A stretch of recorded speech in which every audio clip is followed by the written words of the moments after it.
আসসালামু আলাইকুম। Bidyabari digital classroom থেকে আপনাদের সবাইকে জানাচ্ছি স্বাগত। আপনাদের সাথে আমি আছি মোহাম্মদ রফিকুল ইসলাম। কেমন আছেন আপনারা সবাই? আশা করি সবাই ভালো আছেন।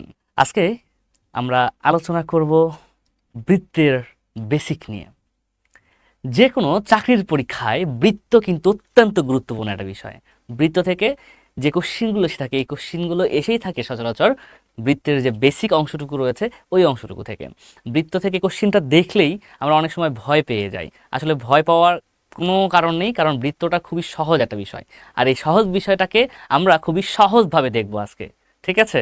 তো আজকে যে কোনো চাকরির প্রস্তুতি আপনি যদি নিয়ে থাকেন, আপনি বিসিএস এর চাকরির প্রস্তুতি নিয়ে থাকেন, আপনি নিবন্ধন, প্রাইমারি থেকে শুরু করে সমাজসেবা বলেন, খাদ্য অধিদপ্তর বলেন, যে কোনো চাকরির প্রস্তুতির জন্য 11 থেকে 20তম গ্রেডের তো অহরহ পরীক্ষা হয়ে থাকে।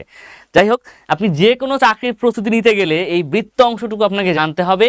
এবং এই আজকের বিষয়টা হচ্ছে আমরা এই বৃত্ত নিয়ে কথাবার্তা বলবো, বৃত্ত নিয়ে আলোচনা করবো। কোনো রকম কোশ্চেনে না গিয়ে একদম সোজা এই সাদা পেজে আমরা চলে আসলাম। হ্যাঁ, সাদা অংশটুকুতে চলুন। এই অংশটুকুতে আসার পরে প্রথমে আমরা একটা বৃত্ত অঙ্কন করব। হ্যাঁ, যেহেতু বৃত্ত নিয়ে কথা বলবো, বৃত্ত নিয়ে যেহেতু আমরা আলোচনা করব, তাই আমরা একটা বৃত্ত অঙ্কন করি। চলুন ধরে নিই এটা হচ্ছে আমাদের একটা বৃত্ত। প্রথম যে অংশটুকু, প্রথমে একটা প্রশ্ন আমি আপনাদেরকে করতে চাই যে বৃত্তের অংশ কয়টি? সবাই কমেন্ট করুন দেখি, বৃত্তের কয়টি অংশ? একটা প্রশ্ন করছি আমি আপনাদেরকে যে বৃত্তের অংশ কয়টি বা বৃত্তের কয়টি অংশ। হ্যাঁ, এই যে একটা কোশ্চিন, সিম্পল একটা কোশ্চিন। এই কোশ্চিনটার অ্যান্সার আপনারা করবেন দেখি তো। চলুন দেখে আসি বৃত্তের কয়টা অংশ পাওয়া যায়। তো প্রথমেই দেখেন বৃত্তের এই অংশটুকুতে মনে করি এটা আমাদের কেন্দ্র। হ্যাঁ, ধরে নিচ্ছি এটা কি আমাদের কেন্দ্র। তাহলে বৃত্তের কেন্দ্র পাইলাম একটা। এক নম্বরে কি পাচ্ছি আমরা? কেন্দ্র পাচ্ছি। আমরা কি কি পাচ্ছি লিখে নেব এখানে। কি পেলাম এখানে? কেন্দ্র পেলাম। হ্যাঁ, এক নম্বরে লিখে নিলাম কেন্দ্র পাচ্ছি। আর কি পাওয়া যায় চলুন দেখে আসি। এই যে কেন্দ্র দিয়ে বৃত্তের এটা এই যে সম্পূর্ণ যে অংশটুকু, হ্যাঁ, এই সম্পূর্ণ অংশটুকুর এক প্রান্ত থেকে অপর প্রান্ত, কেন্দ্র দিয়ে অপর প্রান্তে যদি আমরা যোগ করি তাহলে এটাকে বলা হচ্ছে ব্যাস। কি বলা হয় এটাকে? ব্যাস বলা হয়। তাহলে 2 নম্বরে আমরা এখানে কি পাইলাম? 2 নম্বরে আমরা পাইলাম ব্যাস। হ্যাঁ, 2 নম্বরে পাচ্ছি আমরা কি? ব্যাস। তাহলে এই অংশটুকু থেকে দেখার চেষ্টা করব আমরা। এই যে ব্যাসের অর্ধেককে আবার কি বলে? ব্যাসার্ধ বলে। তাহলে এটা হচ্ছে ব্যাস আমাদের। হ্যাঁ, নাম দিয়ে এটা হচ্ছে এ, এটা হচ্ছে বি, আর এটা হচ্ছে মনে করেন কেন্দ্র ও। তো এটাকে বলা হচ্ছে কি? এটাকে আমরা বলছি ব্যাস। আর ব্যাসের অর্ধেককে কি বলে? ব্যাসের অর্ধেককে বলে ব্যাসার্ধ। তোমরা এটা ছোট্ট করে জানতে পারলাম, ব্যাসের অর্ধেককে কি বলে? ব্যাসার্ধ। এটা সবাই জানি, নতুন কিছু নয়। ওকে, তার মানে ব্যাস আর ব্যাসার্ধ দুইটা অংশ কি না? আমি যখন ব্যাস নিচ্ছি ব্যাসার্ধ অটোমেটিক পেয়ে যাচ্ছি। হ্যাঁ, আমি যখন ব্যাস নিচ্ছি ব্যাসার্ধ অটোমেটিকলি পেয়ে যাচ্ছি। ওকে, এই জন্য ব্যাসার্ধটাকে নিচ্ছি না। হ্যাঁ, এটা ব্যাস পেয়ে গেলাম। এরপরে দেখেন এই যে সম্পূর্ণ মানে এই যে একটা বিন্দু, এই এখানে একটা বিন্দু থেকে শুরু করে যদি আমরা সম্পূর্ণ অংশটুকু ঘুরে আবার এই প্রান্তে চলে আসি, তাহলে এই যে চারদিকে যে গোলাকৃতি তৈরি হলো এটাকে বলা হচ্ছে কি? এটাকে বলা হচ্ছে পরিধি। তো 3 নম্বরে কি পেলাম? চলো আমরা লিখে ফেলি এখানে, এটা হচ্ছে পরিধি। হ্যাঁ, আর বৃত্তের ব্যাস হচ্ছে 2r। হ্যাঁ, ব্যাস যদি 2r হয় তাহলে ব্যাসার্ধ কি হয় একটু লিখে রাখি এখানে। ব্যাসার্ধ হয় কি? ব্যাসার্ধ হয় আর। হ্যাঁ, ব্যাস 2r হলে ব্যাসার্ধ হবে কি? আর। আর পরিধি কি হয়? পরিধিকে 2πr দ্বারা প্রকাশ করা হয়। পরিধি কি? যদি বৃত্তের ব্যাসার্ধ যদি r হয় তাহলে পরিধি কি হবে? পরিধি হবে 2πr। ওকে, আচ্ছা, এখানে দেখেন বৃত্তের ক্ষেত্রফল থাকে, যে সম্পূর্ণ অংশটুকু যা রয়েছে একটা ক্ষেত্রফল পাবো আমরা, বৃত্তের ক্ষেত্রফল পাবো। তো এইখানে দেখেন ক্ষেত্রফলটা আমরা লিখে নিলাম। ওকে, এরপরে চলে আসি পরবর্তী অংশটুকু দেখার চেষ্টা করবো আমরা এখান থেকে। হ্যাঁ, এবার আমাদের বৃত্তের যে অংশটুকু পাইলাম এই অংশটুকু দেখেন এটা বাদ দিলাম। হ্যাঁ, এই অংশটুকু আমরা বাদ দিয়ে দিলাম। এখন মনে করেন আমি বৃত্তের এই প্রান্ত থেকে ওই প্রান্ত আমি যোগ করলাম, কেন্দ্র দিয়ে যোগ করলে ওইটা হইতো, বাট ওইটা যোগ না করে এটা যোগ করলাম। মনে করেন যে এটা হচ্ছে পি কিউ। ওকে, এই যে বৃত্তের এক প্রান্ত থেকে অপর প্রান্তের যে যোগফল, হ্যাঁ আবারও বলছি, এক প্রান্ত থেকে অপর প্রান্তের যে যোগফল, এইখানে কি বলা হচ্ছে? এটাকে বলা হয় জ্যা। তো জ্যা হচ্ছে আরেকটা অংশ। হ্যাঁ, এটাকে কি বলা হচ্ছে? এটাকে বলা হচ্ছে জ্যা। ওকে, আর যে ক্ষেত্রফলের কথা বললাম, যেহেতু ক্ষেত্রফলের সূত্র রয়েছে, বৃত্তের ক্ষেত্রফলের সূত্র কি? পাই আর স্কোয়ার। হ্যাঁ, পাই আর স্কোয়ার বর্গ একক বৃত্তের ক্ষেত্রফলের অংশটুক থেকে। ঠিক আছে, আচ্ছা, এর পরবর্তী অংশটুকু আমরা দেখার চেষ্টা করব। দেখেন পি এবং কিউ অংশটুকু থেকে। হ্যাঁ, এটা দেখেন জ্যাব যখন পেয়ে যাচ্ছি, তো এর পরবর্তী অংশটুকু দেখেন আমরা পি কিউকে যদি এই যে আমরা এই বেগুনি কালার দিয়েছি, এই কালারটা বাদ দিয়ে যদি আমি রেড কালারটা কল্পনা করি, দেখেন রেড কালার। হ্যাঁ, তাহলে এই যে রেড কালার দিচ্ছি আমি, এইটাকে বলা হচ্ছে কি বলেন? এইটাকে বলা হচ্ছে আমাদের চাপ। কি বলা হয়? এটা চাপ বলা হয়ে থাকে। হ্যাঁ, ঠিক আছে। তাহলে আমরা এখানে আরেকটা পেয়ে গেলাম আমাদের অংশটুকু থেকে। কি বলা হচ্ছে এটাকে? এটাকে বলা হয় চাপ। ওকে, তা দেখেন এই যে 6টা অংশ, আমরা 6টা আইটেম পেয়েছি এই অংশটুকু থেকে। হ্যাঁ, এই 6টাই হচ্ছে আমাদের বৃত্তের অংশ। বৃত্তের অংশ কয়টি? বৃত্তের অংশ হচ্ছে যে 6টি। হ্যাঁ, চাপ বলা হয়ে থাকে বা বৃত্তচাপও বলে থাকি, চাপ বা বৃত্তচাপ। ঠিক আছে, বৃত্তের চাপকে বৃত্তচাপ বলা হয়। আচ্ছা, এখন দেখেন কি কি পাইলাম আমরা কেন্দ্র পেলাম, আমরা ব্যাস পেলাম, পরিধি পেলাম, ক্ষেত্রফল, জ্যা এবং কি চাপ। বৃত্তের অংশ হচ্ছে এই মোট 6টি। তাহলে বৃত্তের অংশ কয়টি? বৃত্তের অংশ হচ্ছে 6টি এবং কি কি? বৃত্তের অংশ 6টি এবং কি কি আমরা কিন্তু দেখে নিয়েছি এই অংশটুকু থেকেই। হ্যাঁ, দেখেন তাহলে কেন্দ্র, ব্যাস, পরিধি, ক্ষেত্রফল, জ্যা, চাপ, এটা নিয়ে আশা করি কোনো কোশ্চিন থাকার কথা নয়। হ্যাঁ, আচ্ছা, এখানে দুইটা ফর্মুলা আমরা দেখেছি পাশাপাশি, যে পরিধি হচ্ছে 2πr এবং ক্ষেত্রফল πr²। দুইটা আমরা কিন্তু ফর্মুলা দেখেছি, যে পরিধি কি? পরিধি হচ্ছে 2πr এবং ক্ষেত্রফল কি? πr²। ওকে, ব্যাস। তাহলে যদি এই অংশটুকু থাকে, আমরা যদি এখান থেকে আরো বেশ কিছু বিষয় দেখার চেষ্টা করি। হ্যাঁ, আবারও খেয়াল করেন, আমরা যদি এই অংশটুকু থেকে আরো বেশ কিছু বিষয় দেখার চেষ্টা করি, সেখান থেকে কি কি পাবো সেটা একটু দেখে আসি। হ্যাঁ, চলুন দেখে আসি তাহলে এই অংশটুকু থেকে। এই সেম চিত্রে অঙ্কন করব আমরা। ওকে, আসেন। বৃত্তের এই যে কেন্দ্র বলেছিলাম, এটা হচ্ছে কেন্দ্র। দেখেন বৃত্তের যে কেন্দ্রটা আছে, কেন্দ্র থেকে আমি একটু দূরবর্তী একটা জ্যা অঙ্কন করলাম, একটু দূরে, এই যে এখান থেকে দূরে অঙ্কন করেছি। দেখেন ও, এটা দিলাম, যে কোনো একটা নাম হতে পারে। হ্যাঁ, নাম না দিই তো এটা হচ্ছে জ্যা, জ্যার ওপরে লম্ব অঙ্কন করলাম। কেন্দ্র থেকে যখন জ্যায়ের ওপরে লম্ব অঙ্কন করব, সেই লম্বটি এই জ্যাকে সমদ্বিখণ্ডিত করবে।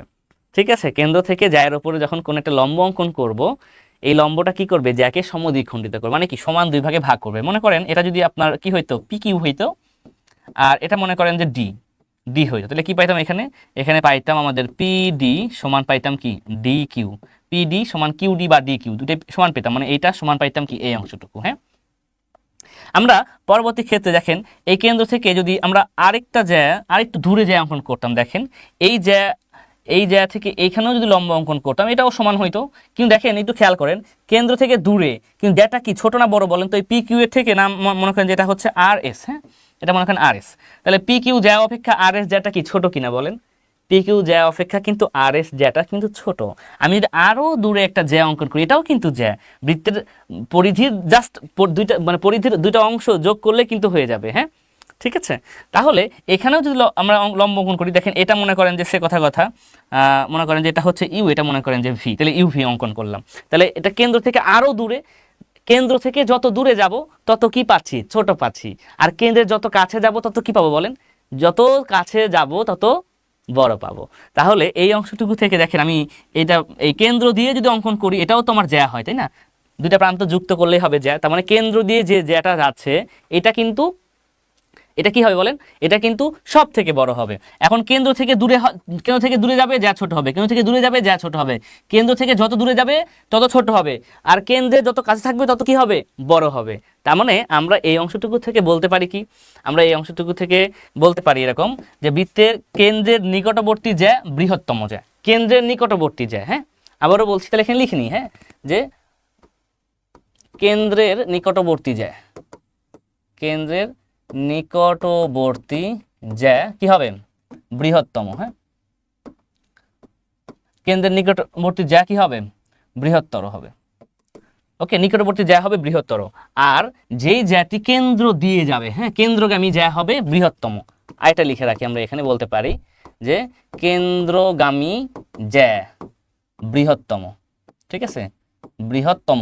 বা আমি এটাও বলতে পারি, এই কেন্দ্র দিয়ে যখন যায় তখন কি বলা হয়? তখন তাকে ব্যাস বলা হয়। তার মানে বৃত্তের ব্যাসই বৃত্তের বৃহত্তম জ্যা, এটাও বলতে পারি। তো এখানে বলতে পারি আমরা যে বৃত্তের ব্যাসই বৃত্তের বৃহত্তম জ্যা।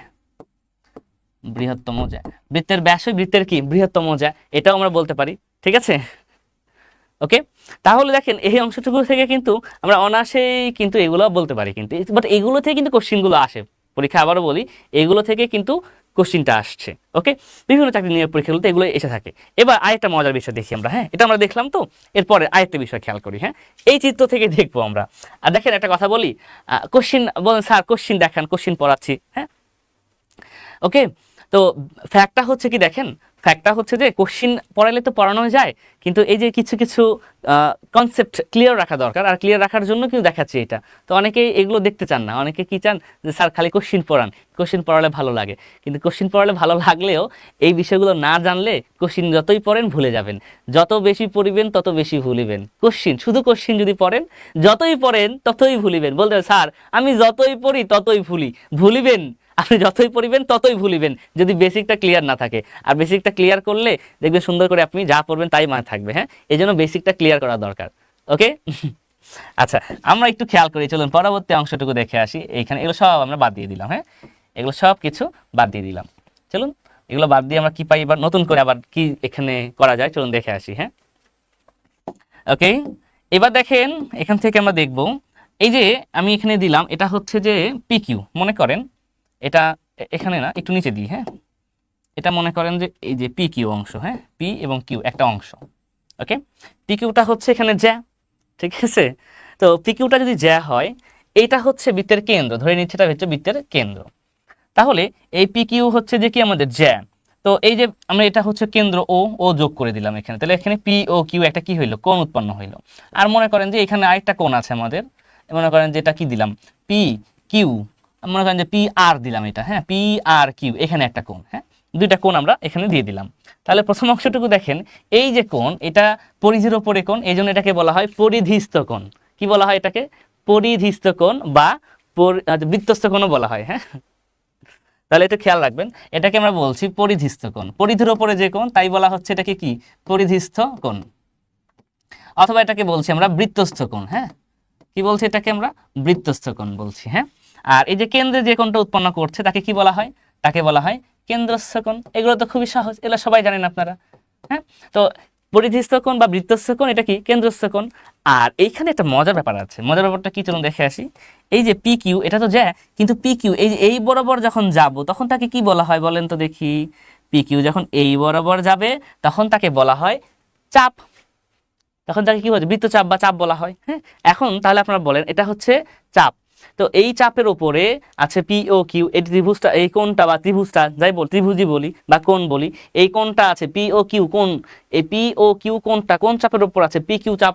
আবার পি আর কিউ এই কোণটা কোন চাপের উপরে আছে, এইখানেও আমার পি কিউ চাপ রয়েছে, তাহলে চাপ কিন্তু একটাই। তো আমরা এখন কি বলবো, একই চাপের ওপর দণ্ডায়মান মানে অবস্থিত। হ্যাঁ, একই চাপের ওপরে, ওকে, একই চাপের উপর দণ্ডায়মান কেন্দ্রস্থ কোণ বৃত্তস্থ কোণের দ্বিগুণ। আপনারা কিন্তু উপপাদ্য পড়েছেন, আমি একটু লিখে আসি। হ্যাঁ, চলুন আমরা সবাই এটা লিখে নিই। তো কি লিখবো আমরা এখানে, লিখবো একই চাপের উপর দণ্ডায়মান। হ্যাঁ, একই চাপের উপর দণ্ডায়মান, একই চাপের উপর দণ্ডায়মান কেন্দ্রস্থ কোণ, কেন্দ্রস্থ কোণ বৃত্তস্থ কোণের দ্বিগুণ, বৃত্তস্থ কোণের কি গুণ, দ্বিগুণ। একই চাপের উপর দণ্ডায়মান কেন্দ্রস্থ কোণ বৃত্তস্থ কোণের কি হবে, দ্বিগুণ। ওকে, তাহলে এটা দ্বারা কি বোঝাচ্ছে, এটা দ্বারা বোঝাচ্ছে এমন, এই যে বৃত্তস্থ কোণ যদি আমার এখানে 30 ডিগ্রি হইতো, তাহলে কেন্দ্রস্থ কোণ কত ডিগ্রি হইতো, এখানে কেন্দ্রস্থ কোণ হইতো এখানে 60 ডিগ্রি।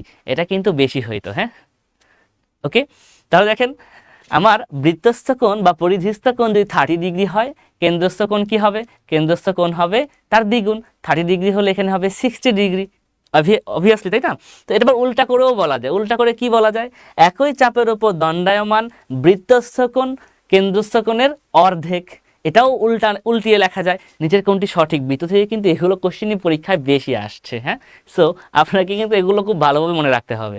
ওকে, ব্যাস, এই যে কেন্দ্রস্থ কোণ বৃত্তস্থ কোণ চলে গেল। এরপরে চলেন আমরা আরেকটা অংশ দেখব এইখান থেকে। হ্যাঁ, এই চিত্র থেকে দেখব, একটু এলোমেলো করে, একটু ঘুরিয়ে ঘুরিয়ে। চলুন তাহলে চলে যাই আমাদের পরবর্তী অংশটুকুতে। আচ্ছা, পরবর্তী অংশটুকুতে যাব, যাওয়ার পূর্বে আপনাদের কাছে কোশ্চিন করে যাই, কেমন লাগছে এই আলোচনাগুলো?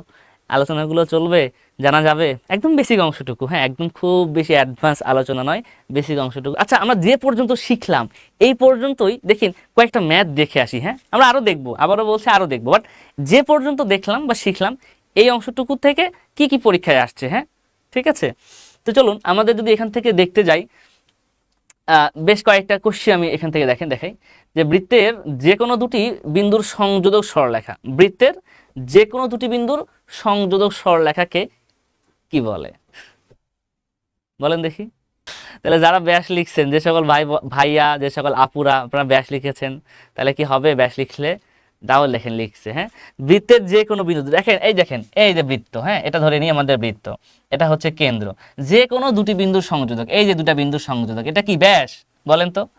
কেন্দ্র দিয়ে যখন যায় তখন সেটা ব্যাস হয়, কেন্দ্র ছাড়া যদি আমি বলি এগুলো কি যে কোনো দুটো বিন্দুর, এটা কি হবে বলেন দেখি, এগুলো কি ব্যাস বলেন, অনেকে ব্যাস লিখতেছেন, এগুলো কি ব্যাস হবে বলেন, এগুলো ব্যাস হবে, এগুলো ব্যাস হবে না, বুঝছেন। বৃত্তের যে কোনো দুটো বিন্দুর সংযোজক সরলরেখাকে কি বলা হচ্ছে আপনার, এটা বলা হচ্ছে আপনার জ্যা, কি বলা হয় এটাকে, জ্যা বলা হয়। ওকে, জ্যা এর সংজ্ঞাও বললাম। হ্যাঁ, ওকে। আর কেন্দ্রগামী জ্যাকে কি বলা হয়, কেন্দ্রগামী জ্যাকে বলা হয় আপনার হচ্ছে যে ব্যাস, ঠিক আছে। কেন্দ্রগামী জ্যাটাকে বলা হচ্ছে কি ব্যাস বলা হচ্ছে, ঠিক আছে। তাহলে কেউ ভুল করবে, ব্যাসার্ধ লিখছেন ফারহানা ইসলাম, তাহলে হইল, এগুলো ভুল করা যাবে বলেন, এগুলো ভুল করা যাবে না, এগুলো ভুল করা খুবই অন্যায়। ওকে, এগুলো ভুল করা একদমই যাবে না। আসেন নেক্সট কোশ্চিন দেখে আসি। হ্যাঁ, দেখেন তো কি বলেছে এখানে কোশ্চিনটা, যে বৃত্তের কেন্দ্র ছেদকারী জ্যাকে কি বলা হয়, একটু আগেই আমি বলে দিয়েছি। হ্যাঁ, যে বৃত্তের কেন্দ্র ছেদকারী জ্যাকে কি বলে বলেন দেখি। দেখেন এগুলোও কোনো না কোনো চাকরি পরীক্ষায় আসছে, এই কোশ্চিনগুলো নিবন্ধন পরীক্ষায় এসেছিল। হ্যাঁ, এই প্রশ্নগুলো নিবন্ধন পরীক্ষা, বিগত যে নিবন্ধন পরীক্ষাগুলো হয়েছে এই পরীক্ষাগুলো থেকে কোশ্চিনগুলো নেওয়া, রেফারেন্স দেওয়া নাই, বাট নিবন্ধনের কোশ্চিন এগুলো। হ্যাঁ, আচ্ছা, এছাড়া এই কোশ্চিনগুলো শুধু নিবন্ধনে আসে তা কিন্তু নয়। হ্যাঁ, এটা কিন্তু আপনার বিসিএসও আসে, প্রাইমারি পরীক্ষাতেও আসে, 11 থেকে 20তম গ্রেডের আপনি যে কোনো জায়গায় পরীক্ষা দেন না কেন এগুলো কিন্তু আসে। আপনি যে সমাজসেবা অধিদপ্তরে পরীক্ষা দেন এখানে লাগবে, আপনি খাদ্য অধিদপ্তরে পরীক্ষা দেন ওইখানেও লাগবে। হ্যাঁ, এগুলো খুবই সিম্পল, এটা কেউ ভুল করেন না, এই জন্য আপনাদের সবাইকে 100 গ্রাম ধন্যবাদ। হ্যাঁ, সবাইকে প্রত্যেক আলাদা আলাদা জনকে 100 গ্রাম করে ধন্যবাদ আপনাদেরকে। হ্যাঁ, কেউ ভুল করেন না এই জন্য।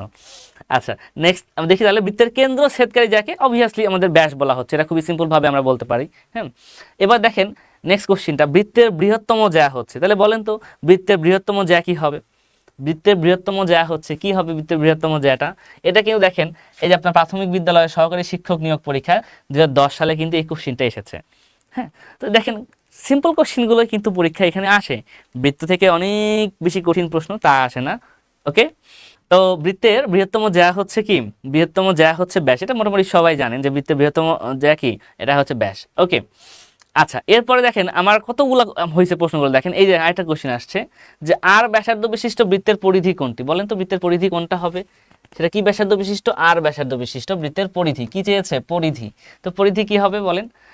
আচ্ছা, এখানে আমরা যদি ত্রিভুজের একটু একটু আলোচনা করি। হ্যাঁ, দেখেন ত্রিভুজ যদি একটা থাকে তো ত্রিভুজের ক্ষেত্রে বলি থাকি পরিসীমা, ত্রিভুজের মনে করেন যে এটা হচ্ছে এ, এটা হচ্ছে বি, এটা হচ্ছে সি, তাহলে এই ত্রিভুজের পরিসীমাটা কি হয় বলেন তো, এই ত্রিভুজের পরিসীমা হয় এ প্লাস বি প্লাস সি, মানে সবগুলো বাহুর যোগফলকে বলা হয় কি পরিসীমা। হ্যাঁ, আর এই যে বৃত্ত, তো বৃত্তের পরিধি মানে এই যে সম্পূর্ণ অংশটাকে বলা হচ্ছে পরিধি। হ্যাঁ, পরিধি, পরিধি হচ্ছে 2πr, যদি কখন যদি এই ব্যাসার্ধটা যদি আর হয়, ব্যাসার্ধ যদি আর হয় তাহলে 2πr হয়। আচ্ছা, এই কোশ্চিনটা যদি বৃত্তের পরিধি না বলে আপনাকে যদি বলতো যে আর ব্যাসার্ধ বিশিষ্ট বৃত্তের পরিসীমা কোনটি, আর ব্যাসার্ধ বিশিষ্ট বৃত্তের পরিসীমা কোনটি, এই কোশ্চিনটা পরিধি বলে নাই, পরিধি মনে করেন যে পরীক্ষার হলে বললো না, পরিধি পরীক্ষার হলে না বলে বললো পরিসীমা কোনটি, তাহলে বলেন তো কি হবে অ্যান্সার তখন, পরিধি বললে, সরি পরিধি না পরিসীমা বললে, পরিধি তো ছিল, পরিধি ছিলে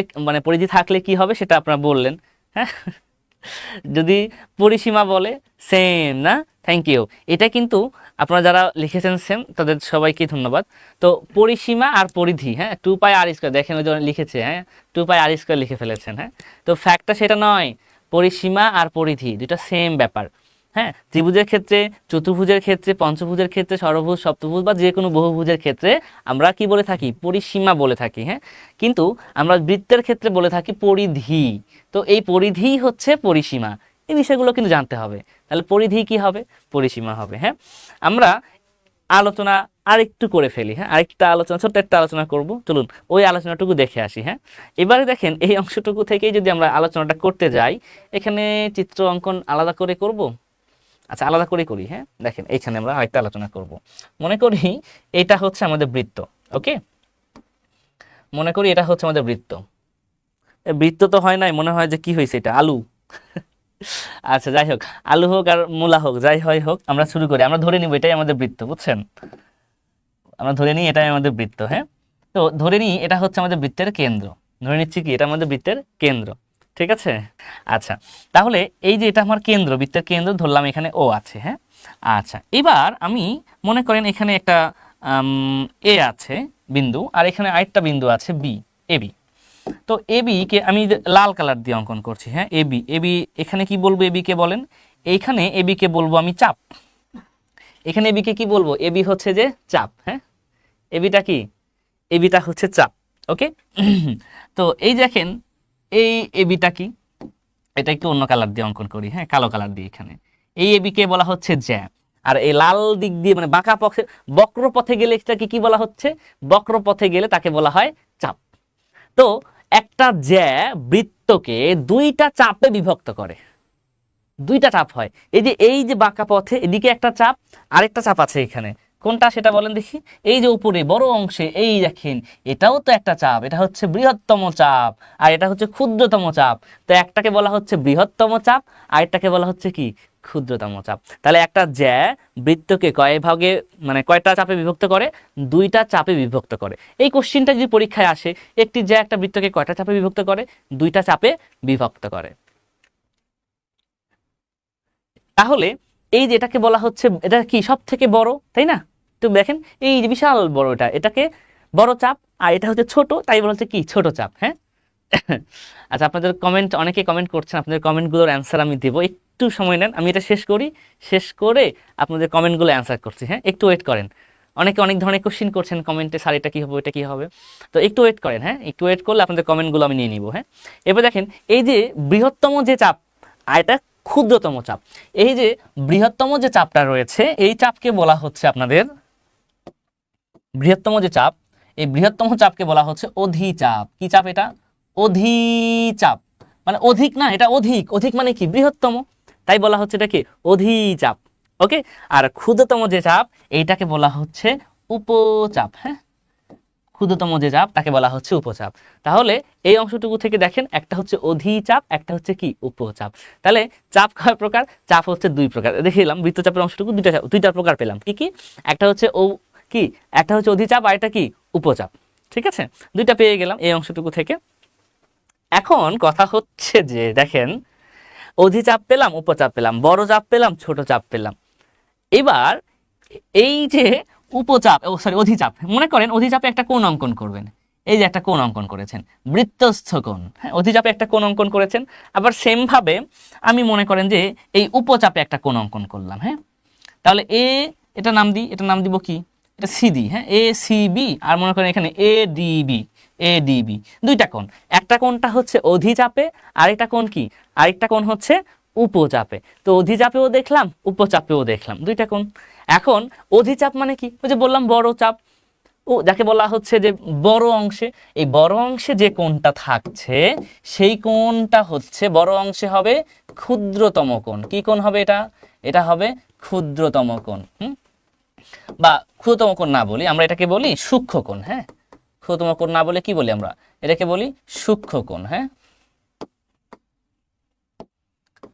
অধিচাপে উৎপন্ন কোণটা হচ্ছে সূক্ষ্ম কোণ, আর উপচাপে যে কোণটা হচ্ছে তাকে বলা হচ্ছে আপনার স্থূল কোণ। হ্যাঁ, এই তো হয়ে গেল আমাদের, ব্যাস শেষ।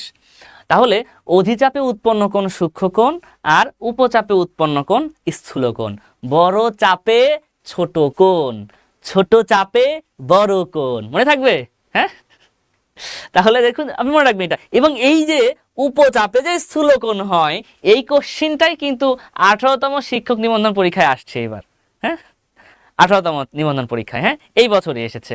তাহলে দেখেন, তাহলে বড় চাপে কি হবে, ছোট কোণ মানে সূক্ষ্ম কোণ। বড় চাপে সূক্ষ্ম কোণ ছোট কোণ, আর ছোট চাপে হবে বড় কোণ। ঠিক আছে, মনে থাকবে, এটা মনে রাখতে হবে। কিন্তু এগুলো আপনি খুব বেশি চাপ নিয়ে আসলে কিন্তু এগুলো দেখা যাচ্ছে ভুলে যাবে। নর্মাল বিষয় এগুলো, এবং খুবই সিম্পল বিষয়গুলো। হ্যাঁ, এই বিষয়গুলো আমরা জানতে পারি। ঠিক আছে, তাহলে যদি এটা জানতেই পারি তাহলে তো হয়েই গেল। এবার আমি এই বৃত্ত থেকে যদি আরেকটা কনসেপ্ট বলি বা বলতে চাই, সেটা কি বলবো দেখেন। গাড়ি তো দেখেছেন, গাড়ি দেখেছেন না, চলছে গাড়ি, সিসিমপুরে গাড়ি আছে, সিসিমপুরে গাড়ি না, রাস্তাঘাটে আমরা বের হইলে অনেক গাড়ি দেখতে পাই। তো গাড়ির যে ব্যাপারটা হচ্ছে, গাড়ির যে চাকা থাকে, চাকাটা কেমন হয়, চাকাটা এরকম আমার মতো, এটা কি আলু না ডিম, যাই হোক হয়েছে কিছু একটা, বুঝছেন? কিছু মনে করিয়েন না, আমি আবার কম অঙ্কন করতে পারি, হ্যাঁ। যাই হোক, এটা মনে করি আমরা গাড়ির চাকাটা কি হয়, গাড়ির চাকা কিন্তু আপনার বৃত্তাকারই হয়, ঠিক আছে? ওকে, তো গাড়ির চাকাটা যদি বৃত্তাকার হয়ে থাকে, গাড়ির চাকাটা কি বলেন তো, একটু খেয়াল করেন। গাড়ির চাকাটা যখন গাড়িটার চাকা রাস্তায় থাকবে, রাস্তায় থাকে না, তো রাস্তায় থাকলে কি সম্পূর্ণ চাকায় কি রাস্তাকে ছুঁয়ে থাকে বলেন? সম্পূর্ণ চাকা রাস্তাকে স্পর্শ করে থাকে না, তো রাস্তার হালকা কিছু অংশ স্পর্শ করে থাকে। আমি ধরে নিলাম এই অংশটুকু রাস্তায় স্পর্শ করে আছে, এটা আমাদের রাস্তা মনে করেন, হ্যাঁ, ধরে নিচ্ছি এটা আমাদের কি রাস্তা। এখন এই চাকার এইটুকু অংশ রাস্তায় স্পর্শ করে আছে, হ্যাঁ, এই অংশটুকু রাস্তায় স্পর্শ করে আছে। এরপরে যখন চাকা ঘুরবে, মনে করেন যে এই অংশটুকুতে চাকা ঘুরতে ঘুরতে ঘুরতে ঘুরতে পুরোটা ঘুরে আবার এই বিন্দুতে চলে আসবে, মানে সম্পূর্ণ পথ যখন ঘুরবে, একটা চাকা যখন সম্পূর্ণ পথ ঘোরে তখন তার এক পরিধির সমান পথ অতিক্রম করে। বুঝতে পেরেছেন? এক পরিধির সমান পথ অতিক্রম করে, হ্যাঁ। তাহলে এক পরিধির সমান পথ একবার ঘুরলে এক পরিধির সমান পথ অতিক্রম করে। তাহলে লেখেন এখানে বৃত্তাকার চাকা। কি লিখলাম? বৃত্তাকার চাকা, হ্যাঁ, লেখেন বৃত্তাকার চাকা একবার ঘুরলে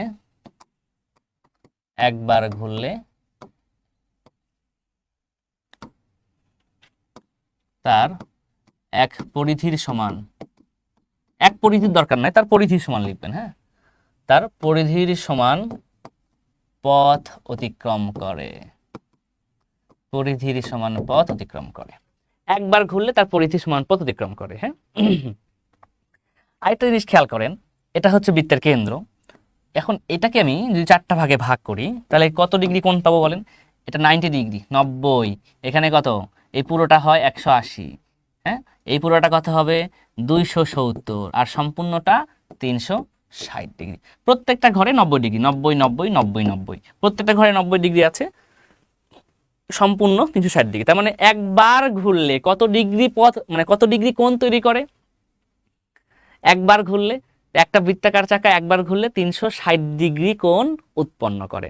তাহলে আপনাকে যদি একটা কোশ্চেন করে যে একটা বৃত্তাকার চাকা, হ্যাঁ, একটা বৃত্তাকার চাকা একবার ঘুরলে 360 ডিগ্রি কোণ যায় বা অতিক্রম করে, তাহলে এই চাকাটা যদি 3/2 বার ঘোরে, এখন লেখেন একটি বৃত্তাকার চাকা, হ্যাঁ, এরকম একটা কোশ্চেন যদি করা হয়ে থাকে যে একটি বৃত্তাকার চাকা 3/2 বার ঘুরলে কত ডিগ্রি কোণ উৎপন্ন করবে? কত ডিগ্রি কোণ উৎপন্ন করবে বলেন দেখি? এই একটা কোশ্চেন যদি আপনাকে বলা হয় একবার ঘুরলে কত ডিগ্রি যায়, একবার ঘুরলে যায় 360 ডিগ্রি। তাহলে এবার কতবার ঘোরার কথা বলছে? 3/2 বার ঘোরার কথা বলছে। একবার ঘুরলে যায় 360 ডিগ্রি, তাহলে 3/2 বার ঘুরলে কত ডিগ্রি যাবে? জাস্ট গুণ করলেই তো হয়ে যাবে, আর তো কিছু লাগবে না। 2 দিয়ে এটাকে ভাগ করলে হবে 180, 3 18 কত হবে? 54, তাহলে 540 ডিগ্রি। তাহলে 3/2 বার ঘুরলে যায় 540 ডিগ্রি। 180 কেন? আয় হায়, অনেকেই ভুল লিখেছেন। ভুল লিখলে হবে? চাকরি হবে বলেন, নাকি চাকরি থাকবে? চাকরি তো নাই, খুব কম জনেরই আছে মনে হয়। তো ভুল লিখলে তো চাকরি হবে না। এখন চাকরির পরীক্ষা অনেক কঠিন হয়। আপনি বেসিক না যাই না, শুধু যদি অ্যাডভান্স লেভেলে শর্ট কোর্স দেখেন যে 1 মাস 2 মাস, হ্যাঁ, প্রিপারেশান নেবেন, চাকরি পেয়ে যাবেন, আপনি ভুল পথে আছেন। একটা চাকরি পেতে গেলে বর্তমান সময়ে আপনাকে টানা 6 মাস 1 বছর শ্রম দিতেই হয়। আমরা যতই বলি না কেন যে আপনি 1 মাসে চাকরি পেয়ে যাবেন, 1 মাসে জীবনেও চাকরি পাবেন না আপনি। 6 মাস 1 বছর আপনাকে লক্ষ্য রাখতে হবে। বুঝতে পেরেছেন? ওকে, তো মানে বেসিক সহ জানতে হবে। কোনো কিছু বেসিক না জেনে কিন্তু চাকরিতে এখন প্রিপারেশন নেওয়াই যাবে না, ঠিক আছে? তাহলে এই অংশটুকু আমরা পেরে গেলাম, এবার মোটামুটি শেষ। হ্যাঁ, এখন যদি আমরা আরো কোশ্চিন যেগুলো আমাদের রয়েছে, এই কোশ্চিনগুলো যদি আমরা কি করি, সলভ করি, চলুন দেখে আসি কি হবে। তো চলুন প্রথম অংশটুকু থেকে দেখে আসি। এখানে আবার দেখেন কি বলেছেন, এই যে একটা কোশ্চিন রয়েছে, বলেন তো কি হবে এই অ্যান্সারটা? বৃত্তের একই চাপের উপর দণ্ডায়মান বৃত্তস্থ কোণ বৃত্তস্থ কেন্দ্রস্থ কোণ পরিধিস্থ কোণের কত গুণ? হ্যাঁ, বলেন দেখি কি হবে, এটা রাইট অ্যান্সারটা কি হবে? এখানে কিন্তু বলেছে বৃত্তস্থ কেন্দ্রস্থ কোণ। ওকে, এইখানে কিন্তু প্যাচটা দিয়েছে, হ্যাঁ, যে বৃত্তস্থ কেন্দ্রস্থ কোণ পরিধিস্থ কোণের কত গুণ। আপনি বৃত্তস্থটা বাদ দিয়ে দেন, মনে করেন বৃত্তস্থ নাই, হ্যাঁ, ওটা কোনো কাজ নাই। বৃত্তে যা কিছু থাকে সেটাই তো বৃত্তস্থ, তাই না বলেন? একটা বৃত্তে যা কিছু থাকবে সেটাই তো বৃত্তস্থ। সে বৃত্তস্থ কোণ হোক, বৃত্তস্থ চতুর্ভুজ হোক, ত্রিভুজ হোক, যেটাই হোক, হ্যাঁ। তাহলে কেন্দ্রস্থ কোণ পরিধিস্থ কোণের কত গুণ আমরা কি জানি? কেন্দ্রস্থ কোণ পরিধিস্থ কোণের কত গুণ বলেন দেখি? এটা আমরা জানি, দ্বিগুণ জানি, কিন্তু অনেকে কি করেছেন, অর্ধেক লিখেছেন। যে প্রিয়া রানী ভুল অ্যান্সার দিয়েছেন। অর্ধেক হবে? অর্ধেক কিন্তু হবে না। ওকে, চাকরি থাকবে, চাকরি কিন্তু থাকবে না ভুল করলে। আচ্ছা, নেক্সট প্রশ্নে চলে যাই। ওকে, আসেন। কোন বৃত্তের অধিচাপে অন্তর্লিখিত কোণ কি কোণ হবে? এটা কিন্তু কি ভুল করা যাবে না, হ্যাঁ। অধিচাপটা কি? অধিচাপটা হচ্ছে মানে অধিক, হ্যাঁ, মানে কি বড় চাপ। আমি বলেছিলাম বড় চাপে ছোট কোণ, ছোট চাপে বড় কোণ। তাহলে যারা খ লিখেছেন, এই খ কি হবে বলেন? এই খ লিখলে চাকরি হবে? হ্যাঁ, খ লিখলে কিন্তু চাকরি হবে না, ঠিক আছে। তাহলে কোনো বৃত্তের অধিচাপে অন্তর্লিখিত যে কোণটা, সেই কোণটা কি অধিচাপে হবে? সূক্ষ্ম কোণ। আর যদি বলতো উপচাপে অন্তর্লিখিত কোণ, সেক্ষেত্রে হয়তো স্থূল কোণ। এবার দেখেন তো, বলেন দেখি, এটা যদিও আমি পড়াই নাই তবু আপনারা বলতে পারেন কিনা, দেখেন তো এটা কি হবে। যে বৃত্তের বহিস্থ কোনো বিন্দু থেকে কয়টি স্পর্শক আঁকা যায়? সবাই কমেন্ট করেন দেখি। এটা হচ্ছে যে দেখেন, অনেকেই পারবেন, অনেকেই হয়তোবা ভুলও করতে পারেন। এটা হচ্ছে আমাদের একটা বৃত্ত, হ্যাঁ। বৃত্তের কি বলেছে? বহিস্থ কোনো বিন্দু থেকে। তো বহিস্থ মানে কি? বৃত্তের ভিতরের বিন্দু নাকি বাহিরের বিন্দু? বাহিরের বিন্দু না বলেন? বাহিরের বিন্দু। মনে করেন এটা হচ্ছে আমার বাহিরের বিন্দু, ঠিক আছে। তো বাহিরের বিন্দু। এখন খেয়াল করেন, আপনি স্পর্শক বলেছে কি কয়টি স্পর্শক আঁকা যায়। তো স্পর্শক মানে কি? যে শুধু স্পর্শ করে চলে যাবে, ছুঁয়ে যাবে, হ্যাঁ, ছুঁয়ে যাবে, শুধু ধরে থাকবে না, কি যাবে? ছুঁয়ে যাবে, হ্যাঁ। এই দেখেন, এটা সুন্দর করে ছুঁয়ে চলে যাবে, এটা হচ্ছে স্পর্শক, স্পর্শ করেছে, হ্যাঁ, ওই যে ছুঁয়ে গেল আর কি, ঠিক আছে। আমাদের মানুষের মন ছুঁয়ে যায়, আর এই বৃত্তকে জাস্ট ওই যে কি করে, ছুঁয়ে চলে যায়, বৃত্ত ছুঁয়ে যায়, বৃত্ত ছুঁয়ে গেলে সেটাকে বলা হয় স্পর্শক, হ্যাঁ। ওকে, তাহলে এই যে এখান থেকে দেখেন তো ছুঁয়ে চলে যাবে, এই দেখে চলে গেল। তাহলে এটা হয়ে গেল কি? তাহলে এই অংশটুকু থেকে এটা ছুঁয়ে দিয়েছে একবার, তাহলে এটা একটা স্পর্শক। এটা ছুঁয়ে দিচ্ছে একবার, এটা হবে আরেকটা স্পর্শক। কয়বার ছুঁয়ে দিয়েছে? দুইবার ছুঁয়ে দিয়েছে, তাই না? বলেন স্যার কি বলেন, এটাকে কতভাবে ছোঁয়া যায়? এই দুইবার তো ছুঁয়ে দিয়েছে, এরপরে কি করছেন আপনি? স্যার আমি এই যে ছুঁয়ে দিয়েছি, হ্যাঁ, তারপরে আমি স্যার ছুঁয়ে দিয়ে ভিতর দিয়ে চলে গিয়েছি, হ্যাঁ, এরপরে আবার ভিতর দিয়ে চলে গিয়েছি, এরপরে আবার ভিতর দিয়ে চলে গিয়েছি। এগুলো সবগুলো, এটা কি হবে বলেন দেখি? এটা স্পর্শক নয়। স্পর্শ হচ্ছে ওটা চলমান থাকবে, চলে যাবে, হ্যাঁ, একবার চলে যেতে হবে। এটা চলে গিয়েছে, তার মানে এগুলো হচ্ছে ছেদক। এগুলোকে কি বলা হচ্ছে? এটাকে বলা হয় ছেদক। কি বলা হয়? ছেদক, যা কিছু ছেদ করে যায়, হ্যাঁ, ঠিক আছে, ওটাকে বলা হচ্ছে ছেদক। অসংখ্য ছেদক অঙ্কন করা যায়, আবারও বলছি, অসংখ্য ছেদক অঙ্কন করা যায়, কিন্তু স্পর্শক কয়টা? হ্যাঁ, বলেন দেখি। স্পর্শক কয়টি? স্পর্শক কিন্তু দুইটা, ঠিক আছে। সারাদিন তো অনেক মানুষের সাথে কথা বলেন, তাই না? কিন্তু কতজনের সাথে কথা বলাটা আপনার মনকে ছুঁয়ে যায়? হ্যাঁ, খুব কম সংখ্যক হয় না, সেটা বলেন। এই জন্য স্পর্শক, বা এখানে আমি কি বলছি যে ছুঁয়ে গেল যেটা, সেটা হচ্ছে কি দুইটা, হ্যাঁ। তাহলে বৃত্তের বহিস্থ কোনো বিন্দু থেকে কয়টা স্পর্শক আঁকা যায়? দুইটা স্পর্শক আঁকা যায়। বুঝতে পেরেছেন? ওকে, আশা করি ক্লিয়ার হয়েছেন এই কনসেপ্টটা। তাহলে অসংখ্য ছেদক অঙ্কন করা যায়। এই কোশ্চেনটা আসে না কোনো পরীক্ষায়, হ্যাঁ, আবারও বলছি, যে বৃত্তের বহিস্থ কোনো বিন্দু থেকে কয়টি ছেদক অঙ্কন করা যায়, কয়টি ছেদক অঙ্কন করা যায় বা আঁকা যায়, এই কোশ্চেনটা কোনো পরীক্ষাতে আসে নাই। কিন্তু যদি আসতো তাহলে কি পারতাম আমরা? আগে না পারলেও এখন পারা যাবে, পারা লাগবে, তাই না? ওকে, নেক্সট কোশ্চেনে চলে যাই, চলুন। কি রয়েছে? এই দেখেন, একটা কোশ্চেন রয়েছে, একটা বৃত্তের ব্যাস 26 সেন্টিমিটার। বৃত্তের ব্যাস বলেছে 26 সেন্টিমিটার, তাহলে এর পরিধি কত? পরিধি কত? বৃত্তের ব্যাস যদি হয় 26 সেন্টিমিটার, তাহলে বলেন তো এটার পরিধি কত হবে? আমরা জানি পরিধির সূত্র, কি সূত্র পরিধির? 2πr। ওকে, এটা একটু সুন্দর করে সাজিয়ে লিখলে পাওয়া যায় কি? 2r পাই। আর আমরা জানি 2rটা কি? 2rটা হচ্ছে ব্যাস, ব্যাসের মান 26, তাহলে কত হবে? 26 পাই। এই তো পেয়ে গেলাম 26 পাই। এটাই হচ্ছে আমাদের অ্যান্সার।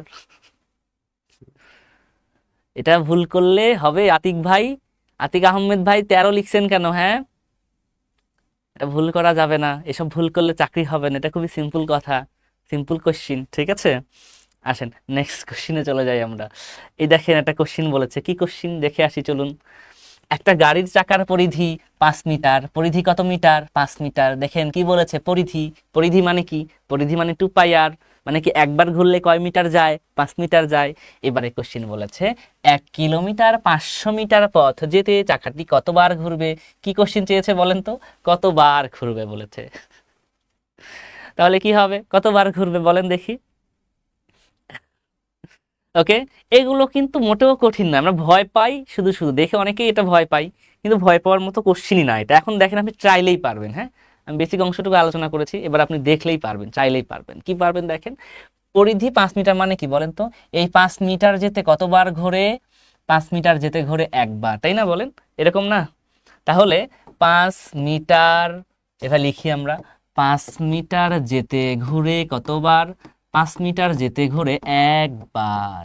হ্যাঁ, একবার ঘুরলে যায় 5 মিটার। তাহলে এবার কতবার ঘুরে মোট? 1 কিলোমিটার 500 মিটার যা, মানে এত প্রশ্ন আর কি। হ্যাঁ, ওকে।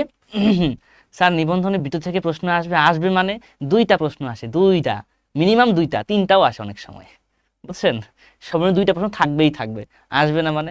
আজকে ক্লাস থেকে আপনি একটা প্রশ্ন কমন পাবেন নিশ্চিত, 100% গ্যারান্টিড, আজকে ক্লাস থেকে। যাই হোক, 1 কিলোমিটার 500 মিটার। হ্যাঁ, তাহলে 1 কিলোমিটার 500 মিটার মানে কি? 1 কিলোমিটার মানে কত মিটার? 1000 মিটার। তাহলে এখানে 1000 মিটার আর 500 মিটার, মোট কত মিটার বলেন তো? মোট হয়েছে আমার 1500 মিটার। তাহলে 5 মিটার যেতে ঘুরে একবার, তাহলে বলেন 1 মিটার যেতে কতবার ঘুরবে? 1 মিটার যেতে ঘুরবে 1/5 বার। আর এরপরে হচ্ছে 1500 মিটার, তাহলে 1500 মিটার যেতে কতবার ঘুরবে? 1500 মিটার যেতে ঘুরে 1500/5, কত হবে?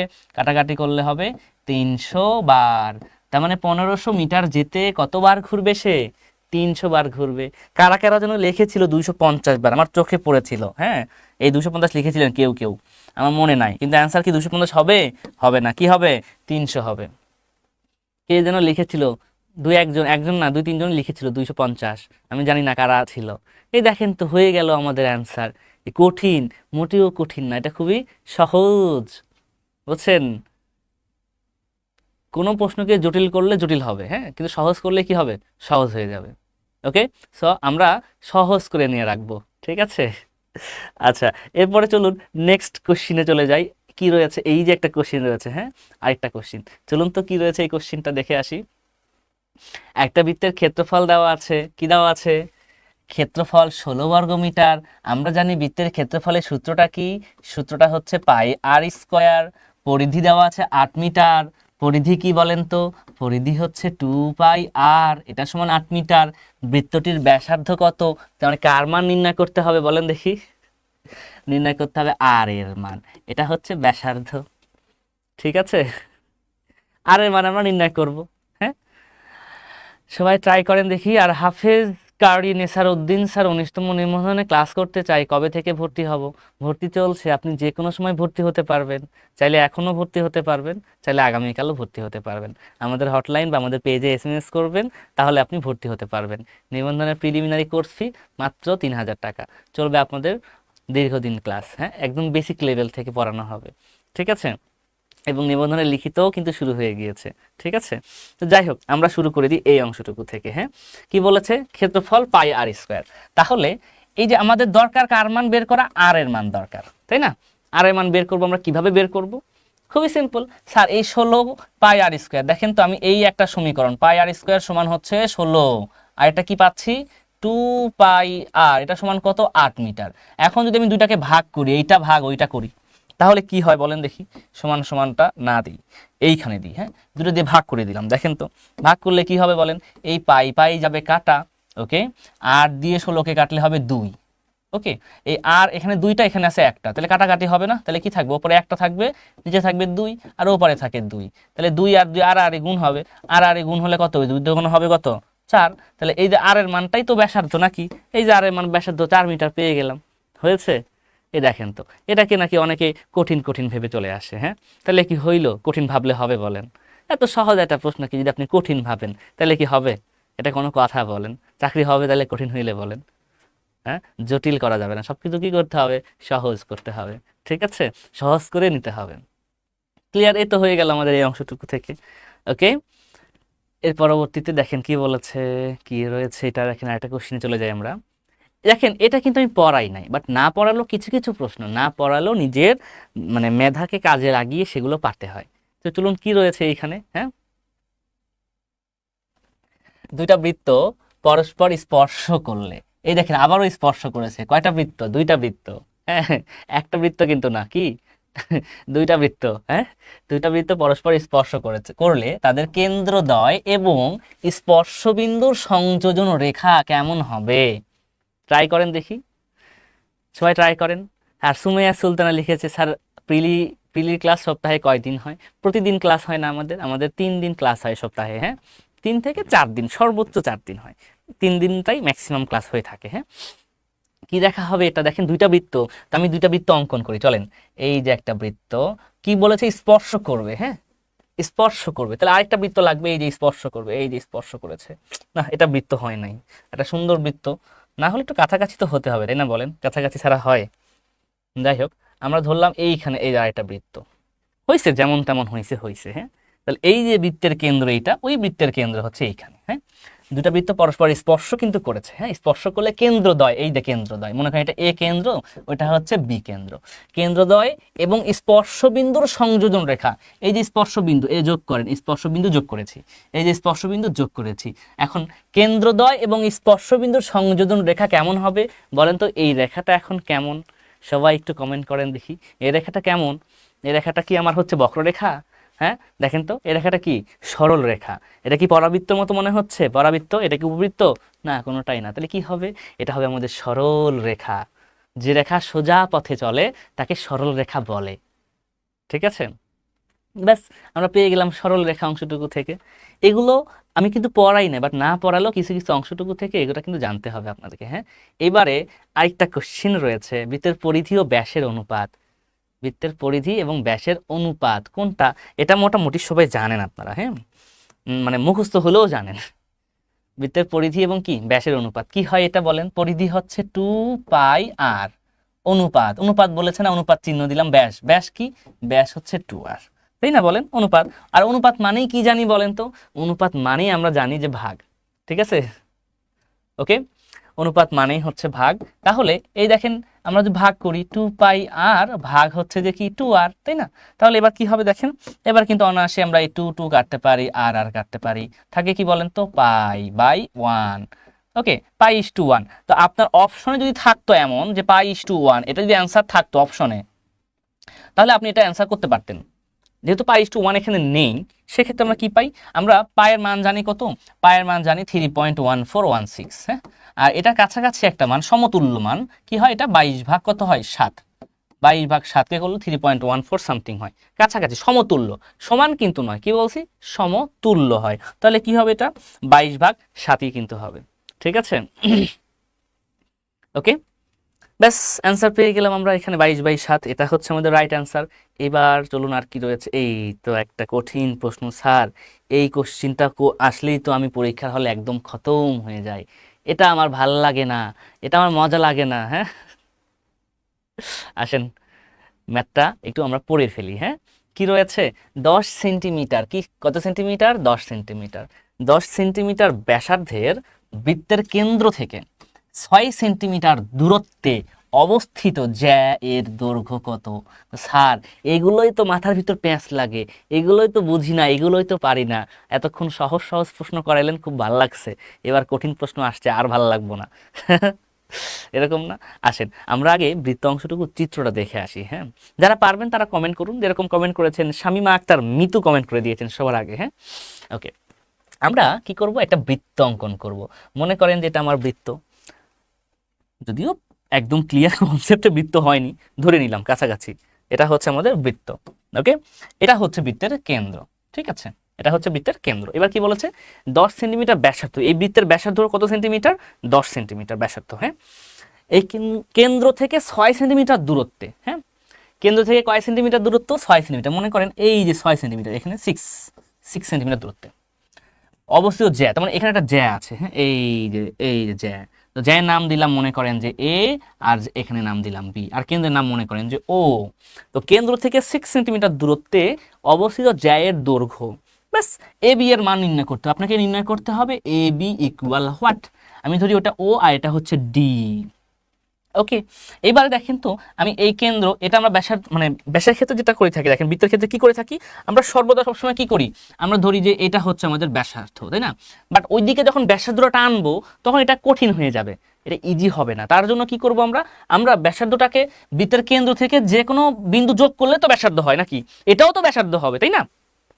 ও এ, ও এটা ব্যাসার্ধ না, তাহলে ব্যাসার্ধ কত এখানে বলেন, ব্যাসার্ধ হচ্ছে 10, ব্যাসার্ধ কত 10।